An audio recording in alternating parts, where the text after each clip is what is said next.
Assalamualaikum warahmatullahi wabarakatuh. Hai teman pemilih, apa kabar semuanya? Semoga selalu dalam keadaan sehat walafiat. Terima kasih lo telah setia selalu di kanal YouTube di Kota Banda Aceh, tentunya di podcast Pecedah. Pemilih unggul, cerdas dalam memilih. Dan di episode kali ini, saya Eva Maudia Putri akan menemani teman pemilih menikmati secangkir kopi dan juga secangkir teh. Dan kita akan membicarakan terkait dengan hal yang mungkin agak sedikit berat, tapi akan kita bawa menjadi sedikit lebih ringan dan kita akan berbicara terkait dengan partisipasi perempuan di dalam pemilu dan juga pemilihan. Di saat kita berbicara tentang partisipasi pemilu, pastinya tidak akan terlepas dari keterlibatan perempuan. Dan di sini kita akan melihat keterlibatan perempuan sebagai peserta pemilu, sebagai penyelenggara pemilu, dan juga sebagai pemilih. Dan pastinya kalau kita melihat dari data pemilih tetap tahun pemilu sebelumnya, di mana pemilih perempuan itu mendominasi daripada pemilih laki-laki. Tapi pada faktanya, realita di dalam saat masuk di dalam ranah politik, perempuan masih menghadapi berbagai tantangan dan juga kendala. Nah, seperti apa? Kita akan bahas langsung dengan salah satu narasumber yang juga narasumber yang sering membawa topik terkait dengan politik dan gender. Dan beliau juga salah seorang yang menyuarakan keterlibatan perempuan di dalam ranah politik. Langsung saja kita sapa Ibu Cut Asmaul Husna. Halo Bu Cut. Ya, halo. Assalamualaikum warahmatullahi wabarakatuh. Apa kabar Ibu? Alhamdulillah. Sehat ya Bu ya? Sehat hari ini. Semangat kita Bu, siang di luar panas sekali, tapi jadi termasuk semangat kita juga lebih panas ya Bu ya. Terima kasih ya Bu ya sudah mampir di studio podcast di Kota Banda Aceh ini, dan ini kali pertama Bu ya, insya Allah kita di sini nanti akan berbincang terkait dengan partisipasi perempuan di dalam pemilu dan juga pemilihan ya Bu ya. Nah teman pemilih, Ibu Cut ini atau kita panggil dengan Cut Kak ya, jadi mungkin biar lebih akrab kita panggil atau Kak Cut aja nih Bu ya.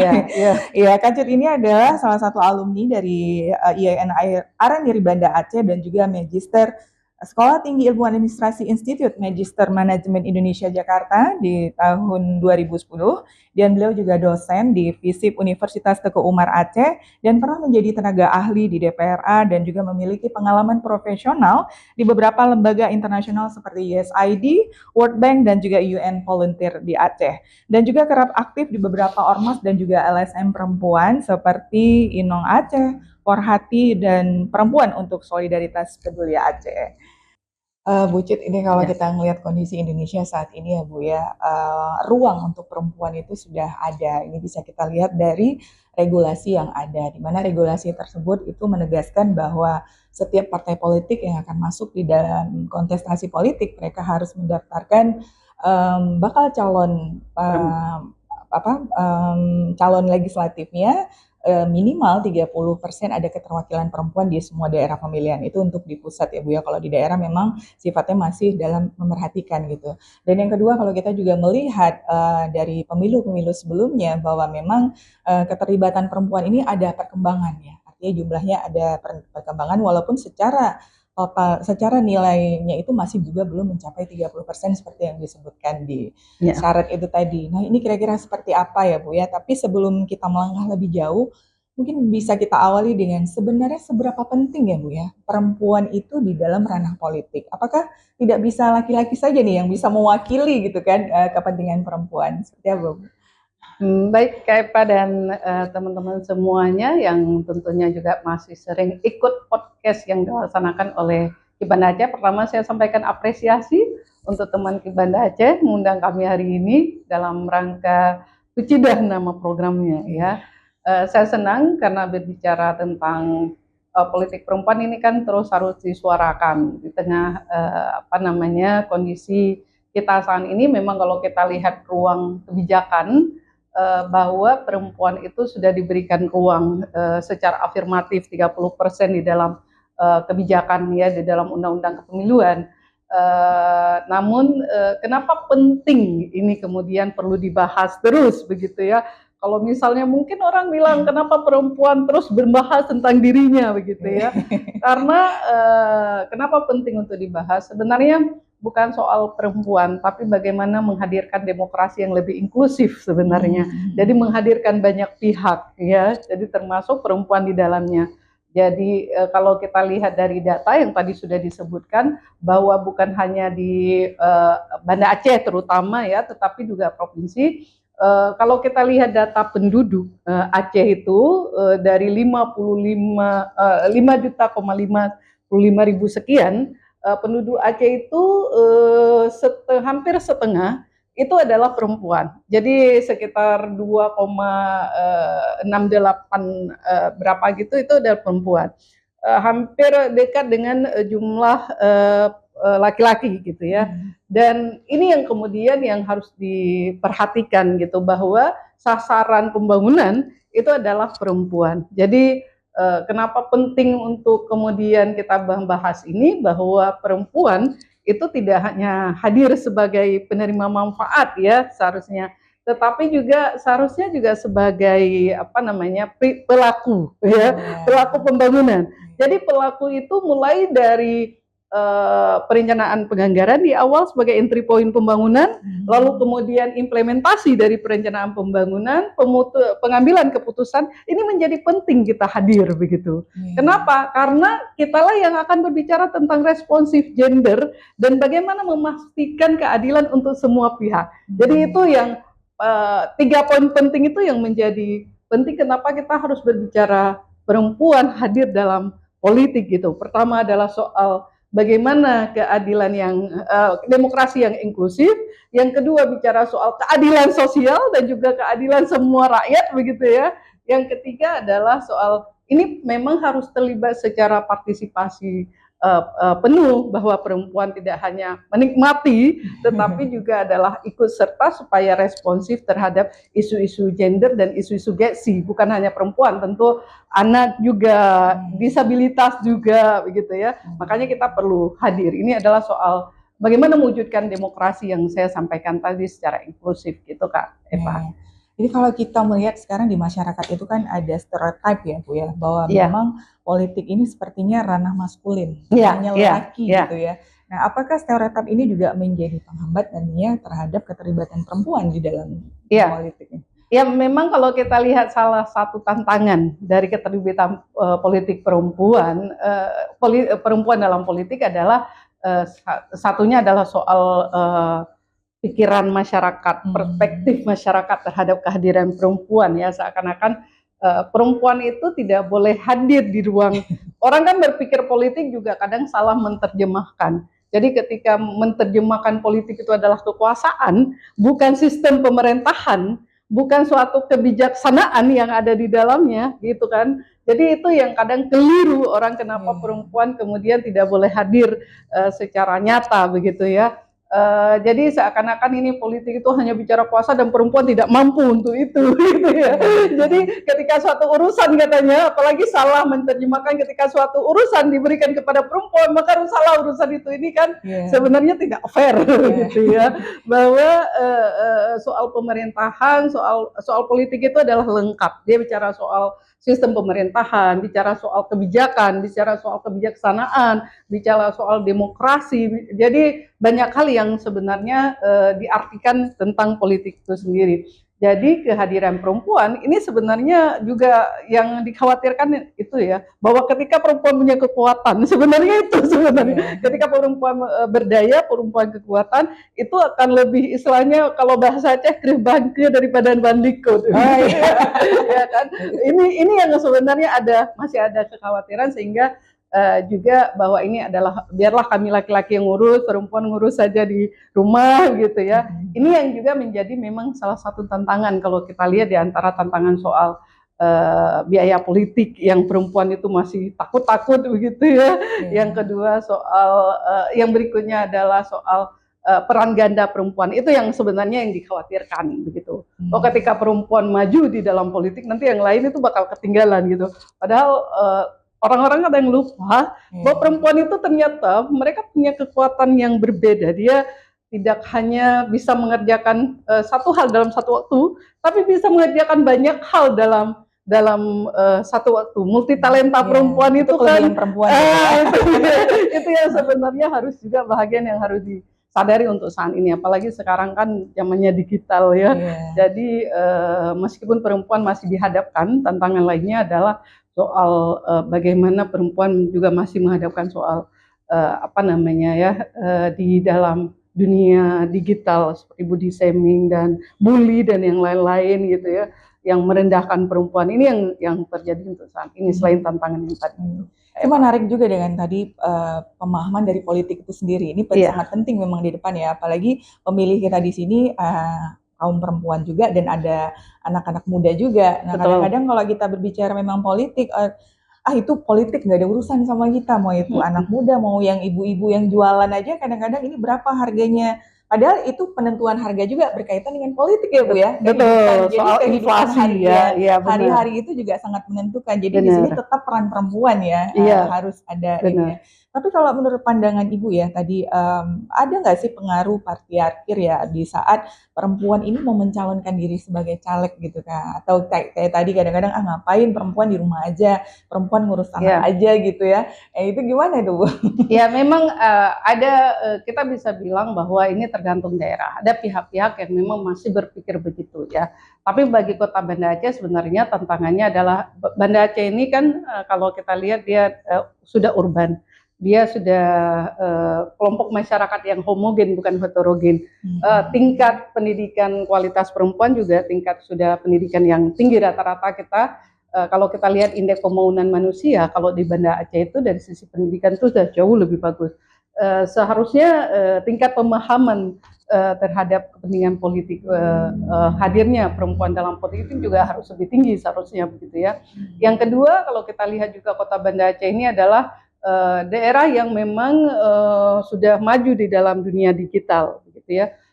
Seharusnya pemahaman-pemahaman tentang bahwa perempuan itu tidak harus hadir di dalam ruang publik, ini yang harus kemudian kita kaji balik begitu.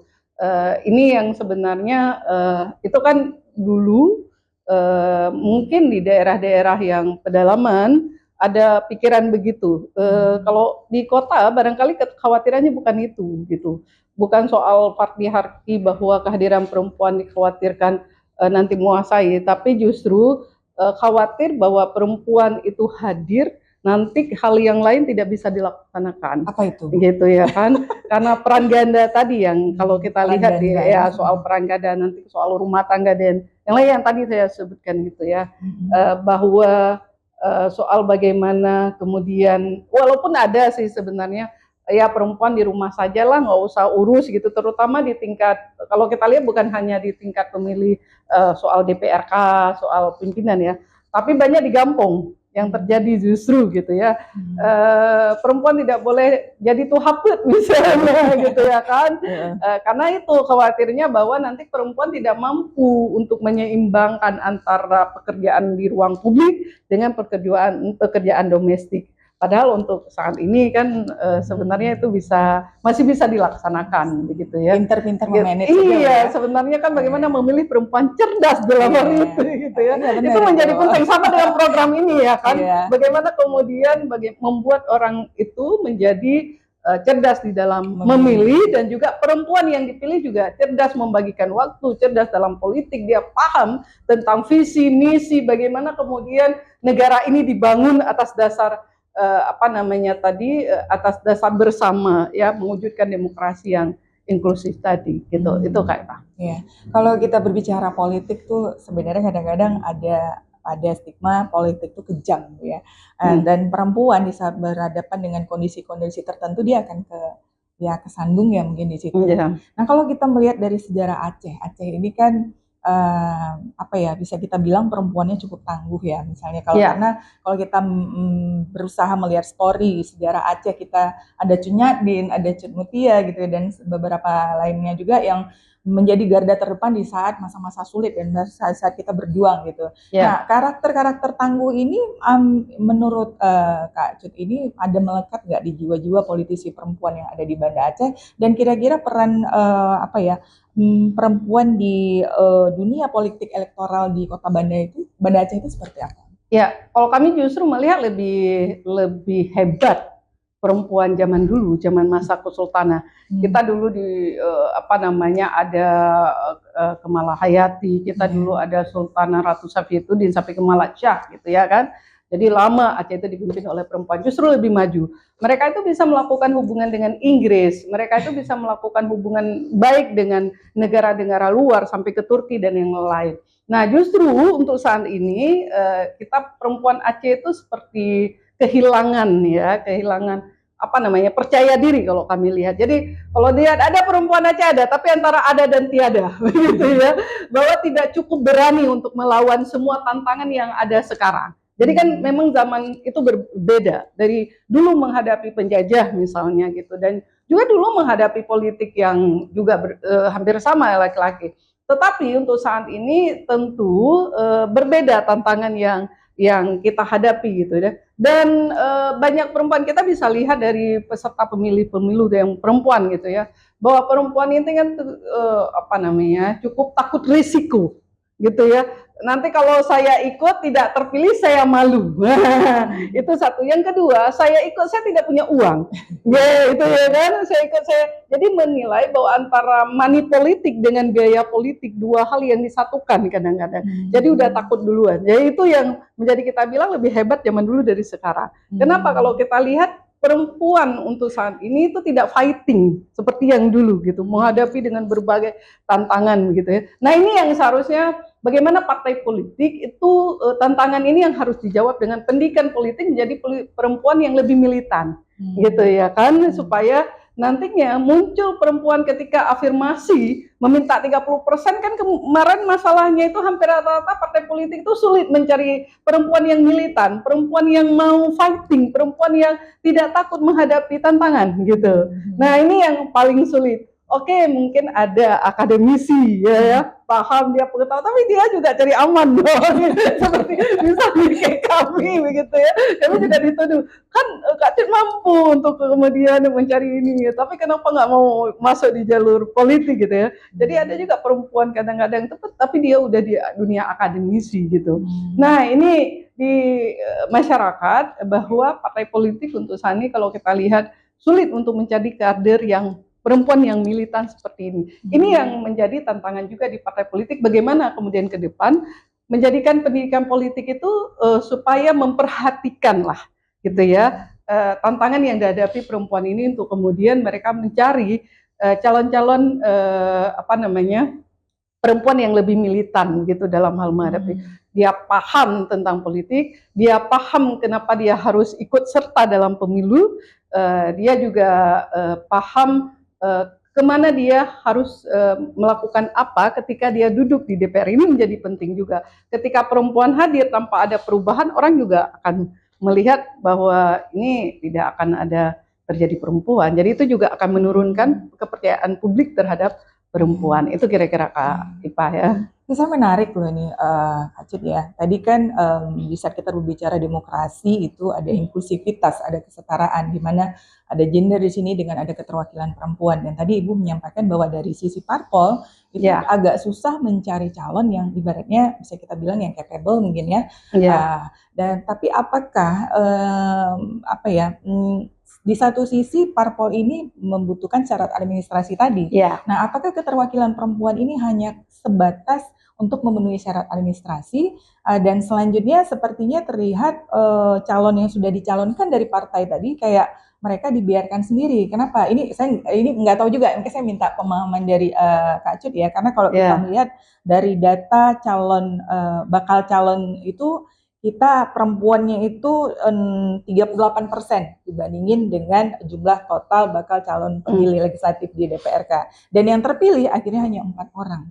Nah, apakah ini sebenarnya memang mungkin dari peran dari parpolnya sendiri yang tidak mau istilahnya mengedukasi atau memberikan itu tadi pendidikan bagaimana menjadi caleg yang lebih kompeten atau segala macamnya, atau setelah mereka direkrut sudah masuk dalam daftar calon dilepas gitu aja. Di waktu saat kampanye perempuan ini ya sendiri, kalau dia kuat maju dia, ya kan Bu ya. Nah, itu gimana kira-kira tuh kan? Ya sebenarnya ini menarik yang menjadi PR baik partai politik maupun pemerintah dan juga kita semua gitu ya, terutama yang kita yang perempuan lah ya kan, yang berjuang, masih melakukan perjuangan panjang ini ya kan untuk mengadvokasi diri supaya dipercaya oleh orang lain. Nah, yang pertama adalah kalau kita lihat memang saat ini masih memenuhi administrasi ya.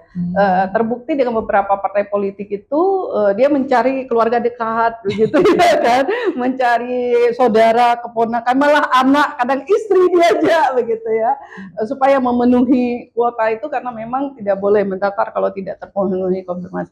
Itu sangat sayang sebenarnya. Tapi yang bagus adalah bagaimana secara berkelanjutan dilakukan pendidikan politik yang tadi itu menguatkan peran mereka, peran perempuan terutama, dan kemudian bagaimana mengedukasi mereka tentang apa itu politik, tentang bagaimana visi misi partai, ya kan, mengapa perempuan itu harus di DPR, kenapa, apa yang harus dilakukan ketika di DPR, apa konsekuensinya ketika menjadi representatif daripada rakyat begitu ya. Hal-hal yang itu yang sebenarnya itu harus diperdalam untuk dipahami kepada perempuan, sehingga perempuan pertama dia akan percaya diri, yang kedua juga dipercaya publik gitu. Mendapat kepercayaan publik itu kan sebenarnya butuh modal. Satu, tidak selama ini dalam pikiran banyak orang itu adalah kenapa nggak mau caleg, saya nggak punya uang.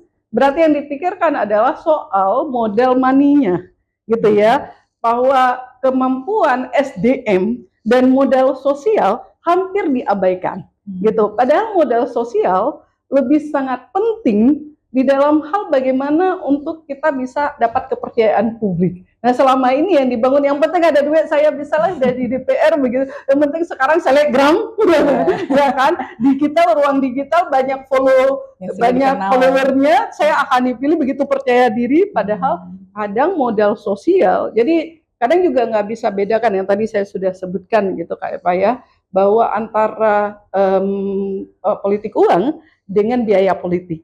Kalau perempuan sebenarnya memenuhi biaya politik dengan modal sosial tadi ini menjadi penting. Jadi bagaimana sementara memberikan kekuatan kepada perempuan untuk percaya diri dan dia sanggup menghadapi tantangan menjadi penting itu kata. Berarti kesenjangannya tetap ada ya Bu ya? Betul, kesenjangannya tetap ada. Nah itu yang kita harus bahas gitu ya kan. Dan itu peran parpol ya? Betul, peran parpol dan juga kita semua tentunya. Jadi kalau dalam konsep sekarang kan konsepnya adalah pentahelix ya, bahwa akademisi harus memperkuat itu di dalam riset, jurnal dan segala macamnya untuk pendidikan politik, bahwa media juga punya ruang khusus memberitakan kenapa penting perempuan itu hadir, ya kan, ruang pemerintah bagaimana dan juga partai politik bagaimana melakukan pelatihan yang secara berkelanjutan terhadap perempuan supaya perempuan cerdas dan dipilih. Lalu dari sisi masyarakat sipil bagaimana kemudian mengadvokasi penting bahwa perempuan itu hadir menjadi perwakilan mereka, gitu ya kan? Benar hadir. Gitu. Iya benar. Jadi kadang-kadang perempuan juga nggak milih perempuan. Iya ya kan? Itu yang menjadi tantangan. Banyak penduduk yang perempuan, tapi kemudian kenapa perempuan yang dipilih ini sedikit? Ini sebenarnya tantangan besar yang harus dipertanyakan. Ternyata perempuan itu nggak percaya sama perempuan, gitu ya. Nah ini yang kemudian kenapa nggak percaya tadi itu? Soal bagaimana kemudian perempuan itu punya kapabilitas, punya pengetahuan, punya kapasitas, dia fighting dengan dirinya dan juga mampu dia hadapi tantangan itu. Itu kayak menjadi penting gitu. Iya. Itu tadi sebelumnya kita berbicara peran keterlibatan perempuan sebagai peserta pemilu. Betul. Sekarang tadi Kak Cut sudah menyinggung peran dari perempuan di dalam sebagai pemilih ya. Karena memang kalau kita melihat juga dari data DPT 2024 perempuan itu lebih tinggi, bahkan juga partisipasinya juga lebih tinggi perempuan gitu di pemilu yang sebelumnya, dan ini sebenarnya menunjukkan bahwa memang porsi perempuan ini cukup besar. Tapi pada pelaksanaannya realita praktik di lapangan ternyata tidak semudah itu ya, dan seperti yang tadi kita aja sesama perempuan masih nggak yakin untuk memilih perempuan gitu ya. Jadi sebenarnya dari kedua sisi ya ini tantangannya dari dari segala sisi gitu. Nah kalau misalnya menurut menurut Kak Cut juga ini kemandirian dari pemilih di dalam mereka menggunakan hak pilihnya itu seperti apa? Jadi ini menarik sebenarnya bertanya bahwa apakah perempuan itu diintervensi atau tidak? Kan sebenarnya itu pertanyaannya gitu ya. Adakah pihak lain sehingga kemudian perempuan itu diintervensi atau tidak supaya memilih laki-laki gitu ya? Ini sebenarnya ya mungkin ada keluarga yang barangkali mengintervensi gitu ya. Pokoknya kamu harus ikut saya gitu ya. Tapi bagi perempuan-perempuan yang cerdas, ya kayaknya Kota Banda Aceh nggak berlaku itu karena tingkat pendidikannya tinggi, nggak bisa orang intervensi, kecuali memang perempuan itu pengikut partai politik gitu. Jadi kalau suaminya ikut partai politik tertentu, dia juga ikut, itu bahagian lain. Tapi sebenarnya adalah ya barangkali masih pengaruh pada siapa yang kemudian dipercaya gitu ya. Tapi memang cenderung untuk saat ini itu lebih banyak pemilih instan. Jadi kepada siapa saya harus berpihak. Dan biasanya pemilih instan juga memilih dengan cara instan. Jadi mendapatkan saya pilih ini karena saya mendapatkan ini di hari ini. Ya, itu ya kan. Jadi ini yang sebenarnya itu harus menjadi pendewasaan terhadap pikiran orang, mindset orang harus diubah begitu. Jadi ketika mindset bahwa yang dipilih itu adalah orang yang memberikan sesaat gitu ya, bukan pada jangka panjang, ini yang mungkin rusak pikiran orang, intervensinya itu gitu. Jadi intervensinya itu di mindset pribadi orang-orang ketika memilih gitu ya. Saya memilih ini karena ada apa kayak gitu. Jadi kalau misalnya pemilih yang berpikir instan, maka intervensinya lebih kuat bahwa saya memilih itu karena ada sesuatu bla bla bla gitu ya. Nah, ini yang sebenarnya tantangan paling besar. Sering saya menjadi narasumber di partai politik, baik yang diikuti perempuan atau yang laki-laki, semua pada menanyakan, Kak Cut, bagaimana upaya kami perempuan ketika kami tidak punya uang untuk membayar orang? Satu, yang kedua, bagaimana menghilangkan politik uang itu? Nah, ini yang menjadi tantangan besar sebenarnya. Saya selalu menjawab adalah soal yang tadi itu Kak Eva, soal modal sosial itu menjadi sangat penting. Jadi jangan sampai pada saat mau milih itu baru datang pada saat saudara bawa mukena gitu ya kan. Tapi sebelumnya itu nggak pernah dekat dengan masyarakat, nggak pernah misalnya orang tahu bahwa dia mampu begitu ya. Jadi sebenarnya personal branding perempuan ini dalam politik juga menjadi penting, bahwa orang akan percaya dia ketika orang tahu dia itu siapa. Itu menjadi penting, dan juga itu yang kemudian tidak bisa diintervensi oleh pihak pun. Saya pokoknya pilih orang ini karena orang ini punya ini itu yang seharusnya, ya kan? Jadi dengan demikian tidak bisa diintervensi begitu. Jadi dia punya kemandirian untuk memilih. Saya di Banda Aceh nggak khawatir, tapi di daerah-daerah mungkin ada tekanan-tekanan yang begitu. Kalau kita nggak pilih ini mungkin bahasa lainnya ya. Kalau kita nggak pakai ini nanti nggak merdeka. Mungkin ada di wilayah-wilayah tertentu, tapi kalau di wilayah perkotaan kayaknya lebih merdeka soal intervensi oleh pihak siapapun. Gitu. Kadang-kadang mungkin juga karena perempuannya nggak melek politik ya Kak ya. Jadi dia bingung di saat harus milih, aduh milih siapa bang, milih siapa bang, milih siapa ya. Jadi kayak gitu ya. Jadi akhirnya mewakili suara orang lelaki yang ada di sekitarnya gitu ya. Betul. Nah, kalau sekarang kita melihat keterlibatan perempuan sebagai penyelenggara nih, jadi kalau kita di penyelenggara itu ada DIKIP ya, PPK, PPS, KPPS pun malah kita mendorong perempuan untuk juga ikut di saat kita membuka rekrutmen ya sebagai penyelenggara. Nah, menurut pandangan Kak Cut ini kira-kira seperti apa peran perempuan ini? Apakah efeknya itu seperti apa di dalam pelaksanaan pemilu dan juga pemilihan? Kami kembali lagi bukan hanya soal perempuan memilih dan dipilih gitu, tapi bagi penyelenggara pemilu juga menjadi penting. Itu sebagai representatif memastikan bahwa mulai dari yang dipilih, memilih, serta penyelenggara itu juga responsif terhadap ini supaya memastikan semua untuk demokrasi yang inklusif, yang berkeadilan, yang tadi yang disebutkan, tetap ujungnya adalah berkeadilan gitu ya. Namun tantangan yang paling besar di kita adalah untuk saat ini perempuan itu kayaknya lemah di literasi politik, satu. Yang kedua juga pengetahuan umum tentang pemiluan. Sehingga seringkali ketika perempuan dipercayakan untuk ikut tes, mereka nggak mau ikut tes gitu ya. Mereka nggak mau terlibat untuk kemudian diwawancara, nggak mau terlibat di dalam mekanisme yang sudah dijalankan. Lalu kemudian kalaupun ada ikut, tapi kemudian tantangannya adalah nilai mereka itu turun karena kemampuan mereka di dalam hal literasi itu lemah gitu. Yang kedua, kalaupun ada, lalu tantangannya adalah soal siapa yang dipilih oleh siapa, ini adalah soal lobby. kemampuan perempuan dalam lobby juga hanya beberapa perempuan yang mau fighting dirinya begitu ya, mengadvokasi dirinya bahwa saya mampu untuk itu.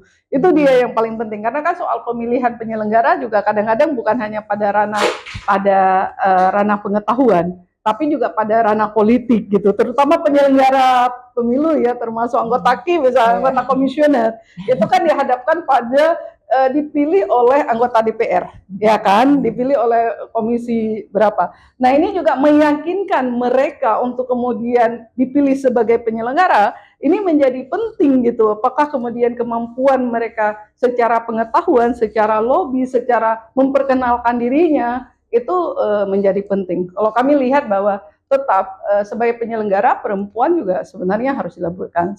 Sayangnya beberapa beberapa termasuk di beberapa organisasi lah yang independen dari pemerintah itu nggak ada keterwakilan perempuan gitu ya, karena ketika secara nilai memang kita kadang-kadang di bawah gitu.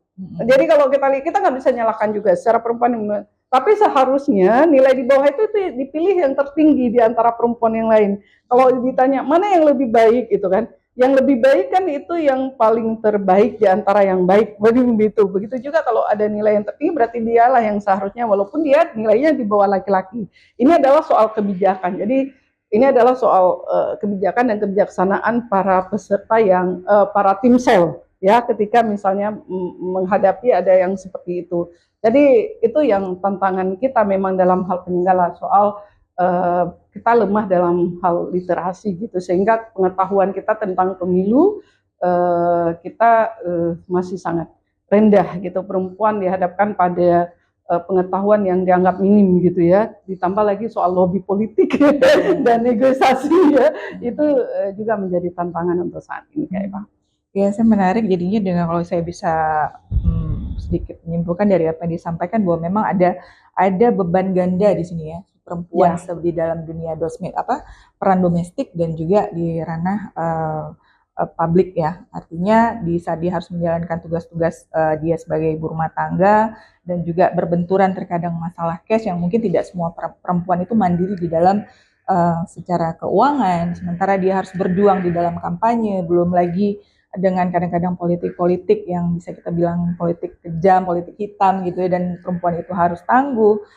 Terus juga banyak hal yang lainnya akhirnya membuat si perempuan ini jadinya nggak pede ya Bu ya. Jadi nggak percaya diri ya, karena tadi kekhawatiran itu. Tapi menjadi menarik juga kalau kita di Kota Banda Aceh ini, kepala daerah kita, alhamdulillah wali kota kita adalah perempuan gitu ya. Dan ini apakah untuk yang Ibu Wali Kota ini, karena memang perjalanan memang sudah panjang sekali, yang akhirnya dia bisa berada istilahnya di pucuk pimpinan lah saat ini. Apalagi Banda Aceh ini kan Aceh yang bisa kita bilang syariahnya itu masih kental, yang terkadang pemimpin itu harus laki-laki gitu ya. Tapi kondisi saat ini kan seperti ini ya. Itu kira-kira gimana? Ya, memang masih ada tantangan di budaya. Ya, kan yang tadi itu soal budaya patriarki dan pemahaman tentang kepemimpinan perempuan gitu ya. Tapi kita bersyukur dengan terpilihnya Ibu Eliza gitu ya. Ada role model, menjadi contoh role model untuk Aceh lainnya, dan sebelumnya juga ada Nagan Raya yang dipimpin juga perempuan gitu ya. Bupati Nagan Raya, dan itu juga yang pertama kayaknya di Nagan Raya setelah Nagan Raya ada, dan sebenarnya dia walaupun banyak tantangan juga gitu ya. Nah, sebenarnya ini yang harus diluruskan gitu, bahwa kenapa sih perempuan itu harus hadir gitu ya. Tapi memang sekalipun mereka harus hadir di ruang publik begitu, maka kita menyampaikan bahwa perempuan ini harus cerdas lah gitu ya. Satu, harus hadir di ruang publik sebagai habluminan nas, tapi di sisi yang lain juga habluminallah, dan juga bagaimana peran di rumah tangga juga menjadi penting gitu ya. Nah, ini yang dibutuhkan memang perempuan yang sangat fighting ya, yang sangat percaya diri, dan dia punya kemampuan yang bisa hadir di banyak pihak, di banyak banyak ranah gitu, baik ruang publik maupun di rumah maupun di bernegara gitu ya, karena sebenarnya perempuan juga boleh bernegara gitu. Jadi ketika dulu Ali dengan Aisyah, kan Aisyah juga tampil ya kan. Nah, itu yang kemudian menjadi catatan penting untuk kita, bahwa bagaimana membuat perempuan ini punya kapasitas untuk kemudian hadir di ruang publik itu. Tadi Kak Cut, jadi kalau perempuan ini kayaknya masih agak minim literasi politik ya. Nah ini kan Kak Cut ini seorang akademisi ya. Kira-kira program edukasi yang efektif apa yang bisa lebih meningkatkan tadi literasi politik bagi perempuan? Ya, pertama adalah memang di partai politik memang harus menyiapkan ruang-ruang khusus bagi perempuan dalam pendidikan politik, karena tidak semua juga partai politik itu secara kontinu melakukan pendidikan politik terhadap kadernya gitu ya. Seringkali kader entah dipilih dari mana-mana gitu ya. Seharusnya itu secara kontinu dilakukan. Yang kedua adalah bagaimana memanfaatkan sekarang media digital gitu, karena kenapa? Karena kan perempuan sekarang itu suka TikTok, suka Instagram dan yang lain, dan bagaimana ruang digital itu untuk saat ini menjadi sangat efektif untuk melakukan pendidikan politik gitu. Yang paling penting adalah sebenarnya keberlanjutan semua program. Jadi kalau misalnya cuma satu kali dan ruangnya sempit dan kecil, itu maka akan memperkecilkan ini. Tapi bagaimana kemudian ruang ini terus berkelanjutan dan kemudian bagaimana memperbesar ruang-ruang pendidikan terhadap perempuan. Juga bagaimana pendidikan juga bukan hanya di lingkungan di tingkat pemerintah, tapi juga mulai dari kampung, kemudian diperluaskan di dunia kampus juga, bagaimana kemudian media juga mendukung dan mendorong untuk itu. Jadi semua pihak itu adalah melakukan hal yang sama, bagaimana membuat perempuan itu paham terhadap politik, dan orang-orang lain juga paham kenapa perempuan tuh harus hadir di dalam pemilu, di dalam politik, di dalam sistem pemerintahan yang baik gitu. Baik gitu. Kak Cut. Ini terakhir nih, Kak Cut seorang perempuan dan juga pemerhati politik dan juga menguasai gender ya. Mungkin bisa ngasih masukan untuk teman pemilih kita yang perempuan di luar sana yang sebenarnya punya kapasitas, tapi tadi dengan ada rasa ketidakpercayaan diri, ketakutan dan segala macam itu, apa mungkin tips yang bisa kita berikan kepada teman pemilih perempuan kita di luar sana? Oke, baik teman-teman semuanya di mana saja berada, terutama yang perempuan, jangan takut menghadapi tantangan, dan kemudian mari kita perbaiki diri kita untuk kemudian punya kapasitas yang bagus di dalam hal politik dan juga dalam pemilu. Lalu mari kita terus belajar tentang pengetahuan politik, dan ini menjadi penting buat kita berpartisipasi, dan yang paling penting adalah merebut partisipasi, karena partisipasi itu tidak akan dihadiahkan, tapi bagaimana kita kemudian melakukan perjuangan untuk itu sehingga kita mampu mewujudkan demokrasi yang inklusif, kemudian peran kita juga pada penguatan gender, dan juga bagaimana kemudian menghadirkan demokrasi yang berkeadilan untuk semua warga, gitu yang paling penting untuk semua pihak. Mari perempuan terus percaya diri, mari tingkatkan kapasitas kita tingkatkan SDM kita, dan yang paling penting bagaimana menumbuhkan kepercayaan publik terhadap kita perempuan. Masya Allah, ini luar biasa nih Kak Cut, nggak salah nih kita pilih narasumber hari ini ya.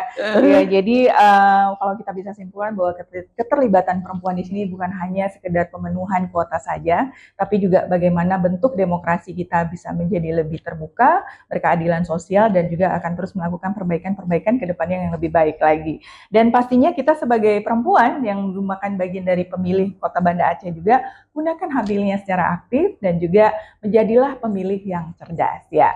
Terima kasih Kak Cut atas waktunya ya. Semoga nanti ada waktu lagi kita berdiskusi lagi, dan mudah-mudahan apa yang disampaikan tadi menjadi pendorong dan juga refleksi bagi kita khususnya perempuan untuk bisa menjadi perempuan yang lebih tangguh lagi dan lebih keren lagi nih khususnya Kota Banda Aceh ya. Baik. Ya. Terima kasih. Terakhir kami menyampaikan terima kasih untuk semua pihak yang telah melakukan program ini dengan baik, terutama tim Kota Banda Aceh. Lakukan sesuatu hari ini, jangan tunggu besok hari ya. Keren nih, lakukan hari ini, jangan tunggu besok gitu ya. Oke.